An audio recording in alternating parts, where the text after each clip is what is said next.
Seguimos con la próxima pregunta. Sería, ¿qué actividades físicas se recomiendan para una mujer embarazada? Bueno, lo primero es, al principio del embarazo, tratar de no cambiar la actividad física y si que tenía previamente. Y si nunca ha hecho actividad física, es conveniente de que no empiece justo cuando está embarazada para el riesgo de evitar los abortos espontáneos o no queridos. En otras palabras, seguir con lo que haces habitualmente.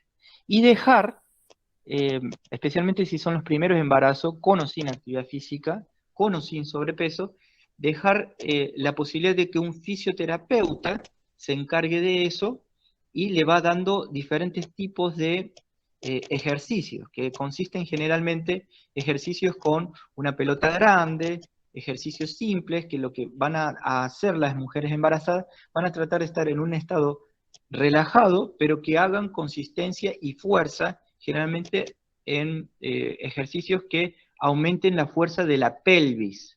La pelvis, por los que no saben, es la zona, es la zona de los músculos que se encuentran alrededor del útero, ¿sí? Principalmente la cadera. Esos son los que hay que fortalecer para mejorar la posibilidad de parto. Esos son los principales.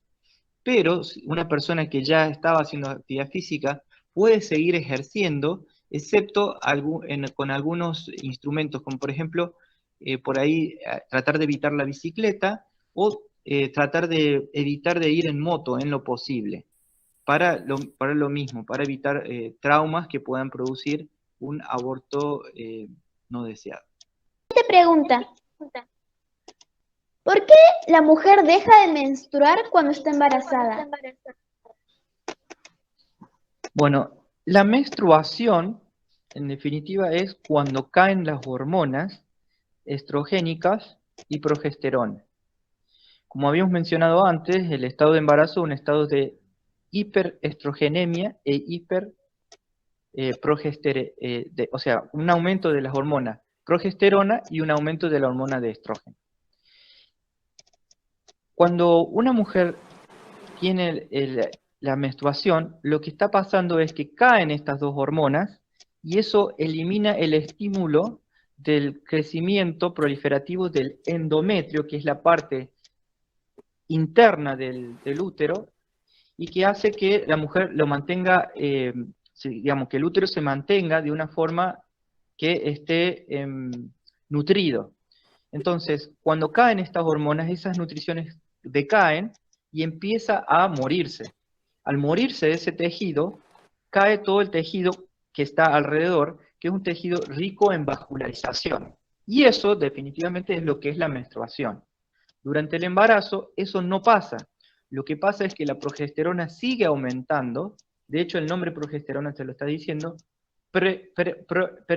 Progesterona es de la hormona antes de la gestación, que se mantiene durante la gestación, es como que va preparando el útero para poder anidar a ese bebé que va a estar naciendo en una parte concreta del útero materno.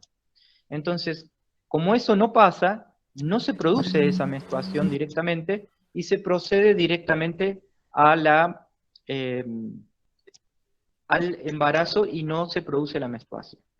Sin embargo, hay que tomar en cuenta que la anidación del bebé también se produce un pequeño sangrado, que a veces la mujer no lo nota y no pasa inadvertido, o a veces pasa como dos gotitas o pocas gotitas en el que cae un poquito de sangre. La mujer se asusta sabiendo que a lo mejor tiene un EVATES positivo y ha sangrado, se asusta y viene a la consulta. Pero eso no tiene ningún significado patológico, por suerte, en la mayoría de los casos. Es simplemente el momento eh, de la menstruación. Hablando de eso, podríamos tomarlo como otro signo de embarazo. Por ejemplo, que tenés una menstruación todos los meses y en la última, en vez de tener una menstruación a lo mejor de 3 a 7 días, que es lo normal, tenés solamente 1 o 2 días donde sale 1 o 2 gotitas nada más. Entonces, también podría significar que estás embarazada, aun cuando hay un poquito de sangre. Eso es debido a la anidación del bebé, que se da muchas veces, pero no en el 100% de los casos. ¿Cuáles son los principales problemas que ocurren en el embarazo? ¿Y cuáles son los más comunes? Bueno, varios son los problemas que pueden ocurrir dependiendo del trimestre del embarazo, pero bueno, vamos a mencionar los más comunes. Dentro de los más comunes podríamos decir el sangrado, como un sangrado patológico, que podría ser por diferentes causas, que pueden ser del primero, del segundo o del tercer trimestre. Eso sería una urgencia en donde tiene que ir sí o sí la embarazada para ver qué es lo que está pasando. En el primer trimestre suele ser un signo de aborto espontáneo, así que tiene que ir sí o sí. Lo mismo puede pasar en el segundo. A veces se puede romper la membrana antes de tiempo, produciendo lo que se llama un embarazo precoz. Entonces es importante ver si lo detenemos. Otro de los problemas que puede surgir son diferentes infecciones, que nosotros en cerca le llamamos TORCH, pero como para que ustedes tengan más o menos una idea, algunas de esas, de las más comunes, por ejemplo, es la toxoplasmosis. De las más peligrosas, por ejemplo, la rubiola, que puede dejar sordo al bebé. Esa sería otra de las complicaciones del embarazo. Y de las complicaciones tardías, la más común sería los problemas como, por ejemplo, lo que le llamamos la preeclampsia. La diferenciamos la preeclampsia de la eclampsia, en el cual la preeclampsia son síntomas en donde va a haber un aumento de las enzimas hepáticas, va a haber un aumento de la tensión arterial y puede hincharse los pies y las manos de la mujer embarazada. Cuando eso se asocia a convulsiones, ahí se llama directamente eclampsia, y todo eso son complicaciones graves del embarazo. Y después tenemos las complicaciones de parto, que puede ser, por ejemplo, que en vez de estar la posición adecuada del bebé, que la posición adecuada es con la cabeza hacia abajo, ¿sí? Que a lo mejor está transversal, entonces va a requerir un tratamiento para sacarlo al bebé, no va a poder salir por parto natural. O puede estar, por ejemplo, de nalga, entonces también puede llegar a ser una complicación en el embarazo.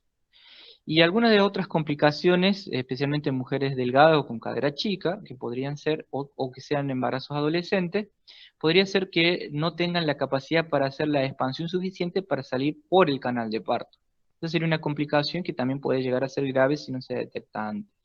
Hay formas de medirlo y ver si es compatible con eso, y también va a depender también del tamaño que vaya a tener el bebé. De las complicaciones más graves que podríamos llegar a tener también, podría ser lo que se llama la diabetes gestacional, que es un aumento del azúcar, generalmente después de las 20 semanas de embarazo, en el cual la mujer embarazada empieza a tener diabetes y el bebé sufre sus consecuencias.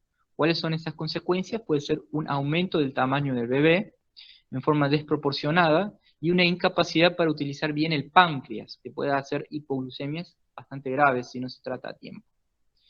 Y de las otras complicaciones son las malformaciones teratogénicas. ¿Qué quiere decir esto de teratogénicas? Son las malformaciones que pueden ser ya sea genéticas, ya sea ambientales, o por contaminación, por ejemplo, y entre ellas puede hacerlo, por ejemplo, el alcohol, como mencionamos antes, lo puede ser el tabaco, que puede ser labio leporino, o lo puede hacer, por ejemplo, la cocaína, que puede producir un cerebro más chico de lo normal, o pueda producir un embarazo antes de término, que también tiene sus consecuencias.